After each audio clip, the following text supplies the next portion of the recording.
Bonjour à tous. Aujourd'hui, on va se pencher sur un texte qui propose une perspective, disons, radicalement différente sur la relation entre les singes et les humains. C'est une argumentation qui s'appuie sur une interprétation bien particulière des textes sacrés pour complètement renverser ce qu'on pense savoir.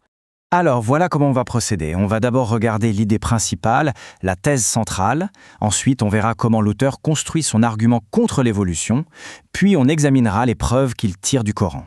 Après ça, on se penchera sur un contre-argument assez important. Et enfin, on verra la conclusion de l'auteur. Allez, on commence par le cœur du sujet. Il faut bien comprendre que l'auteur ne se contente pas de poser quelques questions à la science moderne. Non, il propose une toute autre histoire de l'origine, qui vient directement défier les bases de la biologie évolutive. En fait, tout l'argumentaire tourne autour d'une seule question, une question assez provocatrice. Et si, finalement, la véritable origine de certains singes n'était pas du tout celle qu'on imagine?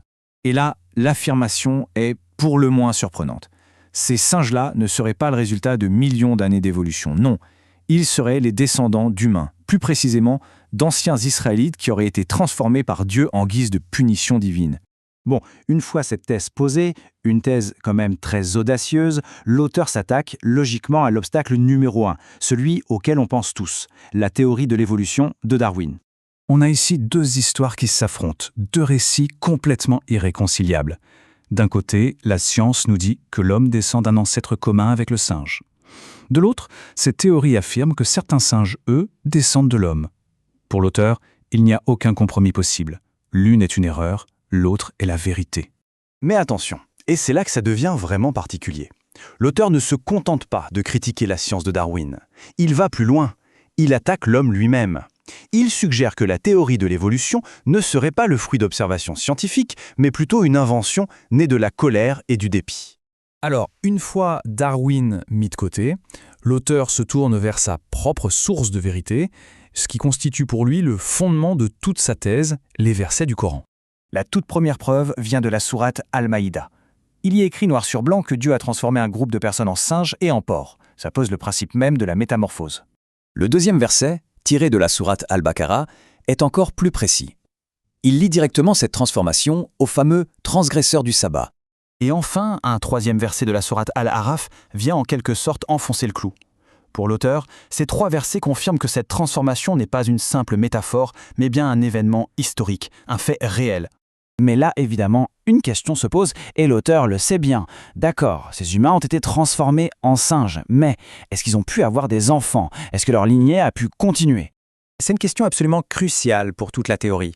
Est-ce que cette lignée de transformés s'est arrêtée avec la première génération, ou bien est-ce qu'elle a continué jusqu'à aujourd'hui?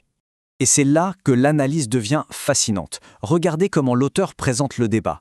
Il y a une interprétation qui dit que non, les transformés ne pouvaient pas se reproduire. Mais pour l'auteur, cette version est fausse. Elle aurait même été inventée pour soutenir ce qu'il appelle le mensonge de l'évolution.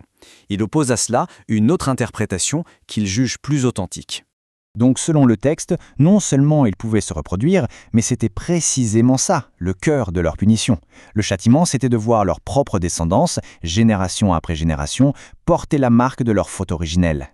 Et tout ça, ça nous amène à l'argument final de l'auteur, la preuve qu'il considère comme irréfutable parce qu'elle serait visible, inscrite dans le corps même de ces singes dits transformés. Et là, ça illustre parfaitement la pensée de l'auteur. Toutes ces caractéristiques physiques, l'absence de queue, les pieds semblables aux nôtres, leur faiblesse, leur vulnérabilité, pour lui, ce ne sont pas des avantages évolutifs, bien au contraire. Ce sont les signes de leur statut dégradé, de leur statut abject, pour reprendre le terme du texte. La conclusion de l'auteur est donc sans équivoque. Pour lui, les preuves sont là, sous nos yeux, dans la nature.